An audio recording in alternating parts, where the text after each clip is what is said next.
저가 봉독하겠습니다.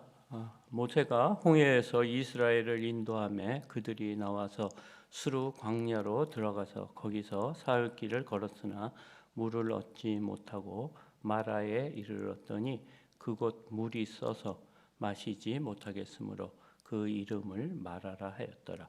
백성이 모세에게 원망하여 이르되 우리가 무엇을 마실까 하며 모세가 여호와께 부르짖었더니 여호와께서 그에게 한 나무를 가리키시니 그가 물에 던지니 물이 달게 되었더라. 거기서 여호와께서 그들을 위하여 법도와 율례를 정하시고 그들을 시험하실세 이르시되 너희가 너희 하나님 나 여호와의 말을 들어 순종하고 내가 보기에 의를 행하여 내 계명에 귀를 기울이며 내 모든 규례를 지키면 내가 애굽 사람에게 내린 모든 질병 중 하나도 너희에게 내리지 아니하리니 나는 너희를 치료하는 여호와임이라. 그들이 엘림에 이르니 거기서 물샘 열둘과 종려나무 70그루가 있는지라. 거기서 그들이 그 물 곁에 장막을 치니라. 아멘. 오늘 본문 15장은 크게 대조 기법을 사용해서 내용이 이루어져 있습니다. 1절부터 22절까지 출애굽한 이스라엘 백성들은 홍해의 기적을 맛본 다음 여호와 하나님께 승리의 노래로 찬양하며 영광을 돌리는 내용이 나옵니다. 그런데 오늘 본문은 원망의 소리로 시작됩니다. 완전 천국과 지옥을 오가는 상황처럼 보입니다. 22절부터 24절까지입니다. 모세가 홍해에서 이스라엘을 인도하며 그들이 나와서 수르 광야로 들어가서 거기서 사흘 길을 걸었으나 물을 얻지 못하고 마라에 이르렀더니 그곳 물이 써서 마시지 못하겠으므로 그 이름을 마라라 하였더라. 백성이 모세에게 원망하여 이르되 우리가 무엇을 마실까 하며. 아멘. 이스라엘 민족은 하나님이 베푸신 기적으로 홍해를 마른 땅처럼 안전하게 건너자 여호와 하나님이 참 신인 줄 체험한 것입니다. 어떻게 물이 벽처럼 쌓을 수 있습니까? 물로 물벽을 쌓아서 바닷물이 넘어오지 못하게 하시고 또 바람까지 불게 하셔서 홍해 밑바닥까지 마르게 해서 건너도록 하셨다는 것입니다. 얼마나 세심한 하나님이십니까? 그 크신 하나님은 아주 작은 우리의 걸음걸음까지 아시는 세밀하신 하나님이십니다. 그리고 이스라엘 백성을 쫓아오던 바로의 군사들까지 한 사람도 남김없이 홍해바다 한가운데 완벽하게 수장시키는 것을 이스라엘 민족이 눈으로 확실히 목격했습니다. 이스라엘 민족은 그런 하나님을 15장 21절까지 찬양하며 구원의 감격을 생생하게 누렸습니다. 이 우주 만물과 자연의 세계까지 말씀으로 다루시는 능력의 하나님을 체험한 것입니다. 그런 일이 있고 3일이 못되어 문제가 생긴 겁니다. 그들은 불볕더위에 광야길을 걸었습니다. 어린아이와 노인들 그리고 여자를 포함해서 200만 명이 함께 걷기란 여간 힘든 일이 아니었습니다. 거기에 가축까지 이끌고 가야 했습니다. 그런데 모세를 따라 하루를 가고 이틀을 가도 물 마실 곳을 찾지 못했습니다. 사흘째 되던 날 목마름이 그렇게 달했고 어린아이들이 목마름을 호소하고 점점 많은 사람이 목마르다는 불평이 나오기 시작하면서 정신까지 몽롱하고 도저히 걸을 수 없는 단계까지 온 것입니다. 사실 물 없이 사막길을 3일 걷는다는 것은 정말 힘든 일입니다. 다행히 마라라는 곳에서 물을 찾았습니다. 가까스로 물을 찾았으나 물이 얼마나 썼던지 목이 말랐던 사람조차 마시지 못할 정도로 쓴물이었던 것이었습니다. 아마 물이 아닌 폐수 같은 것이 아닐까 생각이 듭니다. 그동안 꾹 참았던 것이 한순간에 올라온 것입니다. 그들에겐 소망이 없어진 것입니다. 이런 척박한 광야에 어디에도 200만 명이 먹을 물이 있겠냐는 그런 생각이 들게 되었고 3일간 꾹 참았던 원망과 불만이 터져나온 것입니다. 당장 죽을 지경에 3일 전 하나님의 기억은 그때의 기적이지 지금 당장 죽을 지경인데 눈에 보이는 것이 없었습니다. 이스라엘의 이런 행동은 이해가 안 된다고 말할 수 있습니다. 왜 그들은 하나님께 기도하지 않았을까 생각이 들 겁니다. 그리고 논리적으로 바로 3일 전에 엄청난 기적을 펼치신 하나님이라면 설마 우리에게 물을 공급해 주지 않을까 하는 마음도 들게 합니다. 그런데 우리는 어떻습니까? 막상 어려움이 닥치면 어떻게 하십니까? 예전에 기도 응답해 주신 하나님을 신뢰하며 묵묵히 기도만 하십니까? 지난번도 응답해 주셨으니 이번에도 응답해 주실 거라고 믿고 감사하며 있냐고 묻는 것과 같습니다. 이런 상황을 만나면 희망도 안 보이고 3일 길을 걸어도 이런 사막에 물이 있을 수 없다는 생각이 들자 불평이 나온 것입니다. 그리고 3일간의 사막 생활이란 보통 불편한 것이 아니었을 것입니다. 그런데 하나님은 이스라엘 백성의 이 문제를 영적인 문제로 보고 있습니다. 지금 이스라엘 백성은 홍해 앞에 서 있을 때와 똑같은 상태로 돌아간 것입니다. 그들은 오직 눈에 보이고 귀로 들리는 현상에 마음을 뺏긴 것입니다. 그래서 눈에 보이지 않는 어떤 것도 믿지 않고 신뢰하지 않는 매우 세상적이고 세속적인 상태를 하나님은 아시고 홍해 앞 바다와 마라의 쓴물로 그들의 병든 상태를 드러내고 있는 것입니다. 이스라엘 백성은 430년 동안 애굽에서 살았습니다. 오랫동안 살다 보니 애굽이 자신의 나라가 된 것이고 그들의 문화와 풍습이 몸에 자연스럽게 배어서 하나님의 나라 백성의 삶이 매우 어색하고 몸에 맞지 않는 투구와 갑옷을 입은 것처럼 느낀 겁니다.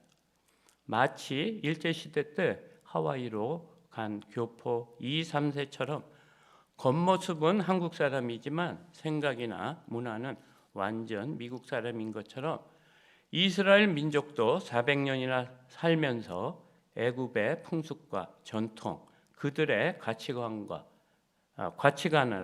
온통 물들었고 죄와 허물로 병들어 버린 심령이 된 것입니다.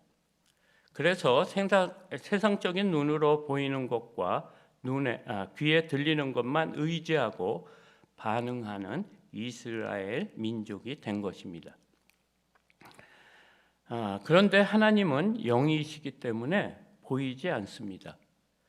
그들에게 필요한 것은 보이지 않는 하나님을 우리 하나님으로 믿고 따르는 믿음이 필요한 것입니다.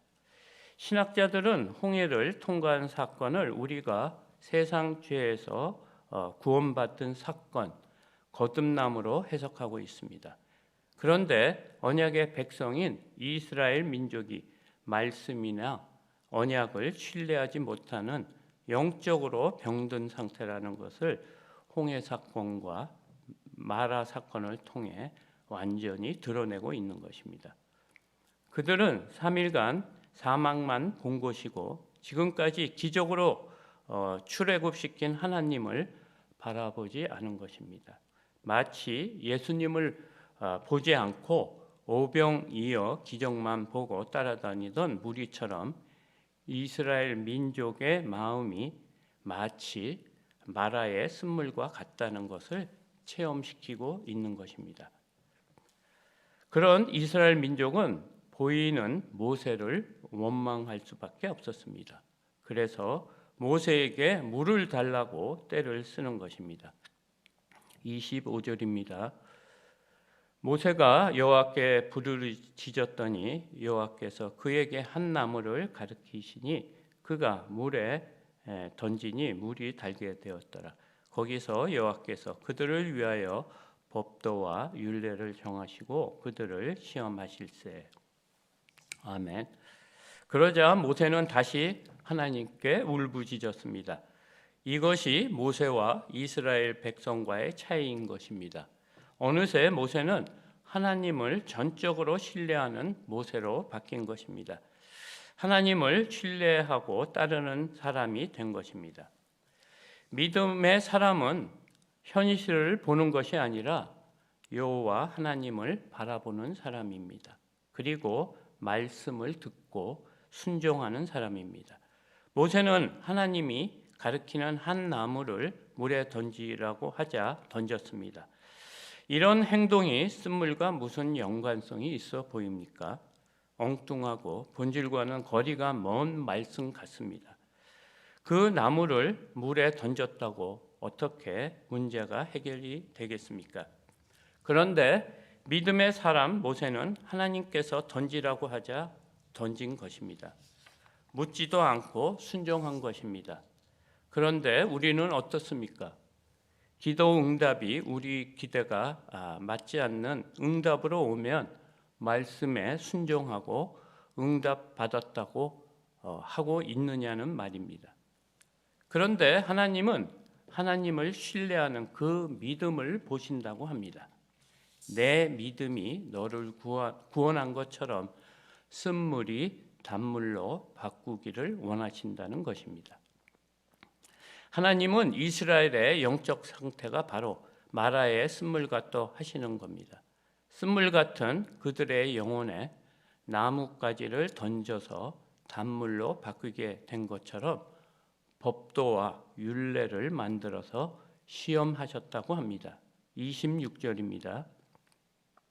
이르시되 너희가 너희 하나님 나 여호와의 말을 들어 순종하고 내가 보기에 의를 행하며 내 계명에 귀를 기울이며 내 모든 규례를 지키면 내가 애굽 사람에게 내린 모든 질병 중 하나도 너희에게 내리지 아니하리니 나는 너희를 치료하는 여호와임이라. 아멘.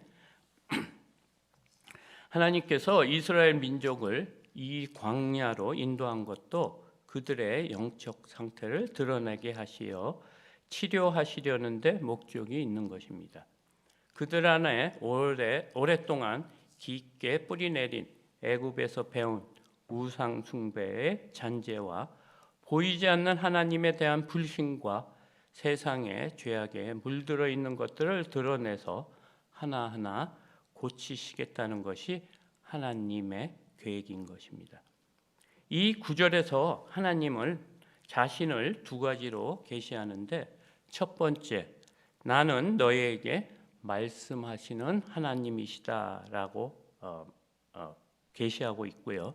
두 번째는 나는 너희를 치료하는 하나님이다라고 하는 것입니다.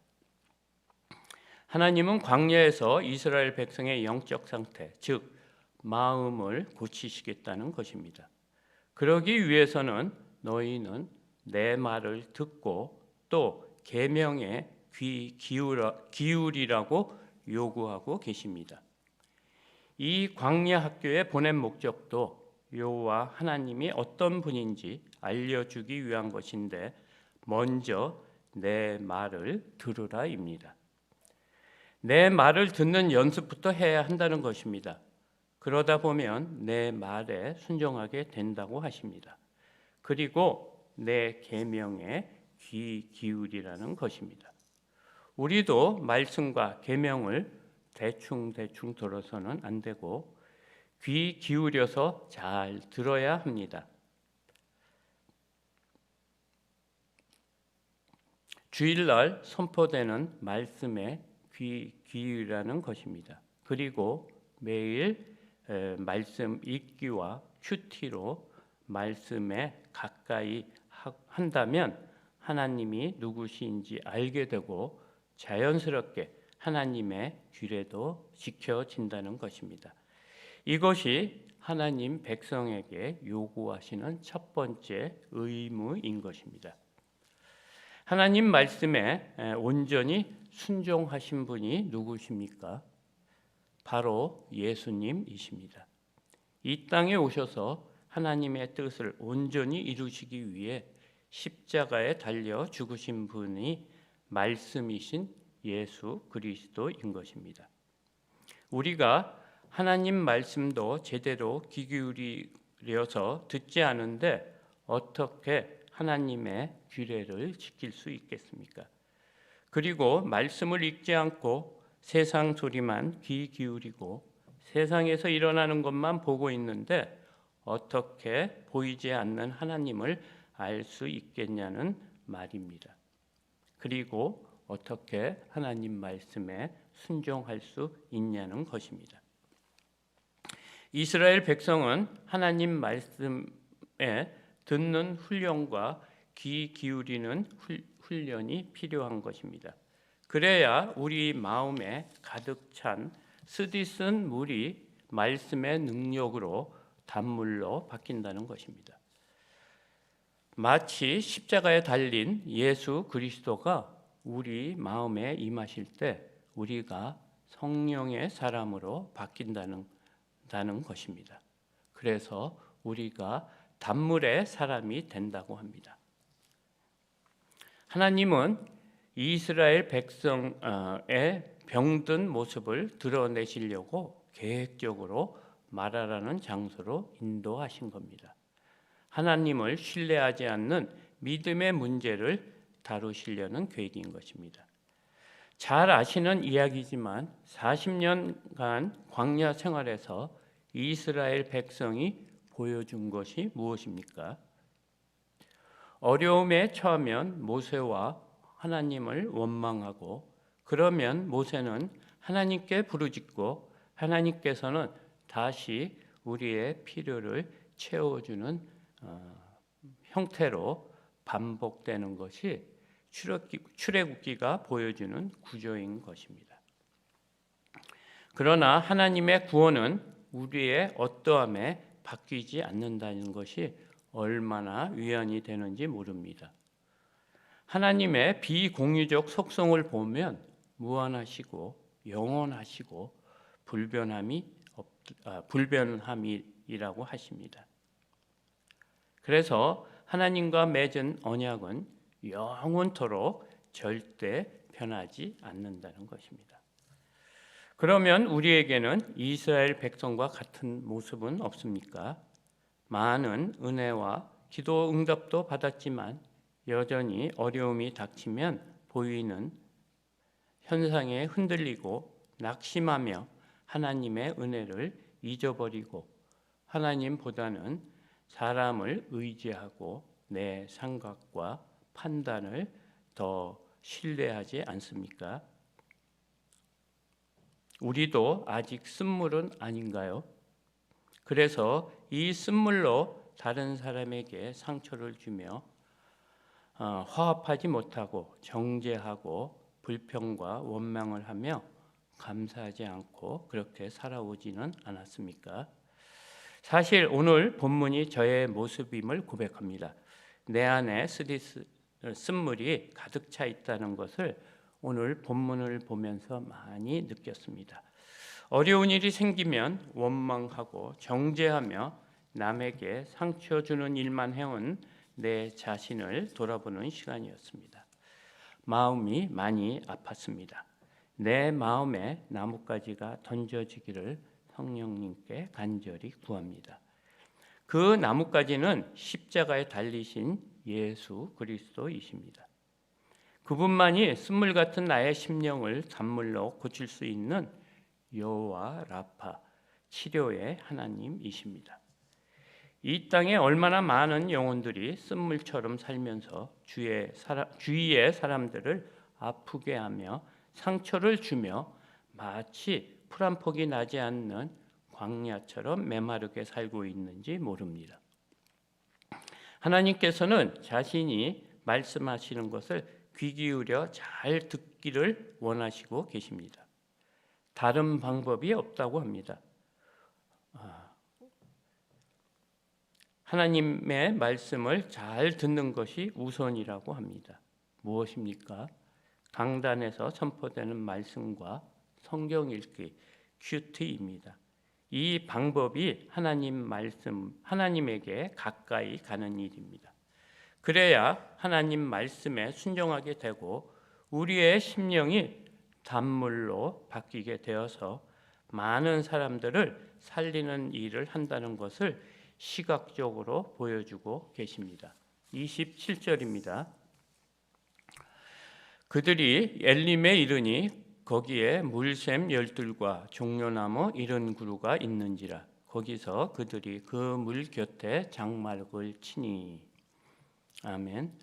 광야에 샘물이 하나가 아니고 12샘물이 있다고 합니다. 거기에다가 종려나무 70그루가 자라고 있는데 이 말이 가능한 얘기입니까? 이것이 사막의 오아시스라고 합니다. 우리가 평안히 쉴 수 있는 공간입니다. 상상만 해도 너무 좋지 않습니까? 단물의 마음을 소유하면 주위의 사람들이 주 안에서 이렇게 풍성하게 살 수 있다고 합니다. 그리고 우리 자신도 이런 오아시스에서 산다고 합니다. 이것이 하나님 나라를 소유한 사람들입니다. 하나님은 지금도 우리가 주 안에서 이런 마음을 갖기를 꿈꾸고 계시고 있습니다. 우리의 심령이 생명수가 되어 죽어가는 영혼에게 단물로 종려나무 70그루를 자라게 하는 것처럼 우리를 통해서 죽어가는 영혼을 하나님의 아들과 딸로 자라게 하는 것이 하나님께서 우리에게 향하신 계획이라고 말씀하고 계십니다. 상상만 해도 너무 흥분되지 않습니까? 말씀을 마무리하고자 합니다.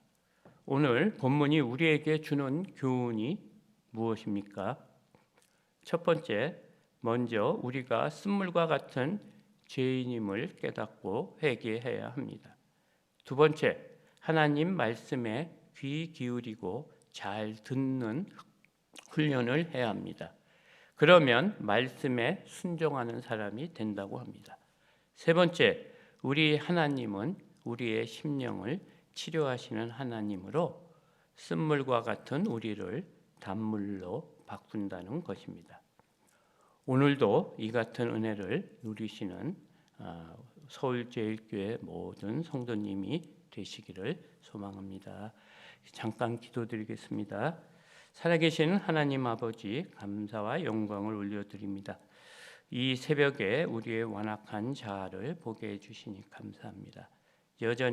여전히 세상의 것에 흔들리는 저희들을 용서해 주시사 세상의 소리에 또 보이는 것에 우리의 마음이 함몰되지 않도록 도와주시옵소서. 영적 진리를 깨닫고 유한한 것에 속지 말게 하시고 영원한 나라, 하나님 나라를 붙드는 저희들이 되게 도와주시옵소서. 우리가 믿고 의지할 것은 오직 하나님의 말씀임을 깨닫고 매일 가까이 하는 은혜를 주시옵소서. 그래서 쓰디쓴 저희의 심령들이 말씀을 통해 단물이 되게 하여 주시옵소서. 죽어가는 영혼을 살리는 역사가 있게 하여 주시옵소서. 주님, 이 코로나를 우리가 어떻게 해야 합니까? 도와주시옵소서. 하나님의 은혜만 기다립니다. 국률한 마음으로 이 땅과 열방을 돌봐 주시옵소서.